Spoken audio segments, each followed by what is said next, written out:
و مولانا محمد مبارک وسلم۔ اعوذ باللہ من الشیطان الرجیم، بسم اللہ الرحمن الرحیم۔ حضور نبی کریم صلی اللہ علیہ وآلہ وسلم کی سیرت طیبہ کے حوالے سے ہماری اب تک کی گفتگو میں آقا نامدار علیہ السلام کی والدہ ماجدہ کی مدینہ طیبہ سے مکہ کی طرف آتے ہوئے ابوا کے مقام پر اللہ کو پیارا ہو جانا، اس کا ہم ذکر کر چکے، اور آپ صلی اللہ علیہ وآلہ وسلم کا حضرت ام ایمن کے ساتھ رضی اللہ تعالی عنہ، جو آپ کی رضائی ماں بھی تھی، ان کے ساتھ آپ واپس تشریف لائے۔ جبکہ آپ کی عمر 6 سال کی تھی، آپ مکہ تشریف لائے واپس۔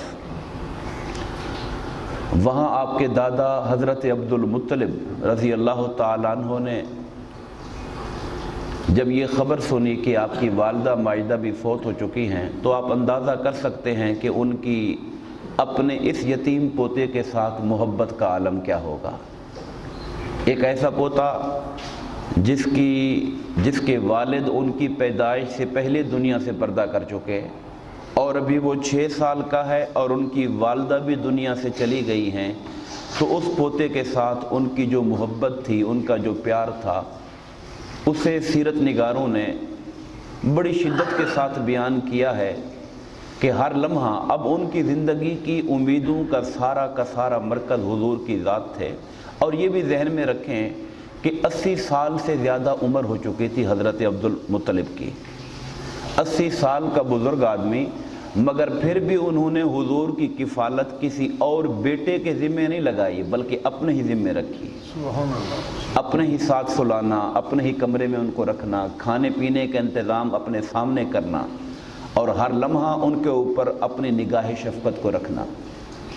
حضرت عبد المطلب کو اللہ تعالیٰ نے بہت ہی روب دیا تھا اور بڑا مقام دیا تھا۔ ان کے مقام کا اندازہ تو آپ اس سے کر سکتے ہیں کہ انہی کا زمانہ تھا جب ابرہہ حملہ کرنے کے لیے آیا، تو ان کی دعا انہوں نے حرم کعبہ کے پاس جا کر کہا تھا، باری تعالیٰ ہر گھر کا مالک اپنے گھر کی حفاظت کرتا ہے، یہ تیرا گھر ہے تو اپنے گھر کی حفاظت کر۔ تو یہ دعا کہہ کے وہ چلے گئے تھے، اور رب کائنات نے ابابیلوں کا لشکر اتار کر کعبہ پہ حملہ کرنے والے لشکر کا ستیہ ناش کر دیا تھا۔ اس واقعے کے بعد آپ اندازہ کر سکتے ہیں کہ عبد المطلب کے جاہ و جلال کا عالم کیا ہوگا۔ اور آپ حرم کعبہ کے اندر حتیم کعبہ کے ساتھ آپ کے لیے نشست لگتی تھی، ایک کارپٹ بچھ جایا کرتا تھا، تکیہ رکھا ہوتا تھا، وہاں آپ بیٹھتے تھے اور لوگ آپ کے سامنے حلقہ بنا کے بیٹھتے تھے۔ آپ کے ماشاءاللہ جو آپ نے نظر مانی تھی، 10 بیٹے آپ کے جوان آپ کے سامنے بیٹھا کرتے تھے، اور اس کے علاوہ قریش کے اور لوگ، اور کسی کو مجال نہیں ہوتی تھی کہ وہ آپ کا جو قالین اور آپ کے بیٹھنے کی جگہ ہے وہاں پہ جا کے قدم رکھ سکے۔ ان کے قالین پہ قدم رکھنا ہی ان کی عزت کے خلاف سمجھا جاتا تھا۔ یہ ہمارے ہاں بدقسمتی سے اقدار تباہ ہوتی جا رہی ہیں، مگر اپنے بچپن سے ہمیں بھی یاد ہے کہ ہمارے والد صاحب کی جو چارپائی ہوتی تھی، اس پر بیٹھنے کو پسند نہیں کیا جاتا تھا کہ ہم جا کے اس پر بیٹھ جائیں۔ بزرگوں کے لیے جو جگہ ہے، اور یہ چیزیں اب ہمارے زمانے سے ختم ہوتی جا رہی ہیں، وگرنہ یہ احترام آج سے 20-25 سال تک کے جو لوگ ہیں، جنہوں نے وہ زمانہ دیکھا ہے، وہ جانتے ہیں کہ بزرگوں کے احترام کے اندر اب بھی یہ چیزیں قائم تھیں۔ تو حضرت عبد المطلب رضی اللہ تعالیٰ عنہ کے بیٹوں کی بھی مجال نہیں ہوتی تھی کہ وہ اپنے والد کی نشست گاہ، ان کے بیٹھنے کی جگہ پہ جا کے بیٹھیں، مگر حضور نبی کریم صلی اللہ علیہ وسلم جب تشریف لاتے، آپ وہاں پر چلے جاتے۔ بعض اوقات حضرت عبد المطلب کا کوئی بیٹا ان کو ہٹانے کی کوشش کرتا کہ نہیں پیچھے آئیں، ابا جان کی جگہ ہے بیٹھنے کی، تو حضرت عبد المطلب فرمایا کرتے تھے، میرے بیٹے کو مت روکا کرو، یہ عام معاملہ نہیں ہے، میرے بیٹے کی ایسی شان ہے کہ آنے والی دنیا دیکھے گی اس کی شان کو۔ حضرت عبد المطلب اپنی نگاہ بصیرت سے حضور کے مقام کو دیکھ رہے تھے۔ دوستان مکرم، آپ نے اپنی وفات سے پہلے حضرت ابو طالب کو بلایا۔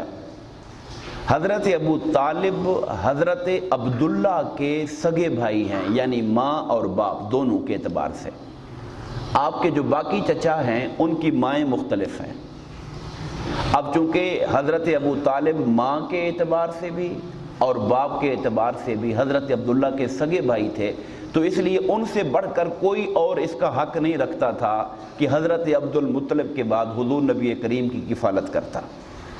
تو انہوں نے ابو طالب کو بلایا اور ان کو اس بات کی نصیحت کی کہ جب میں دنیا سے پردہ کر جاؤں تو اب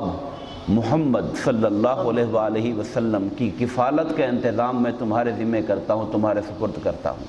آپ نے ان کے سپرد کیا اور آپ کا وقت آیا تو آپ نے اپنی جان اپنے رب کے سپرد کر دی۔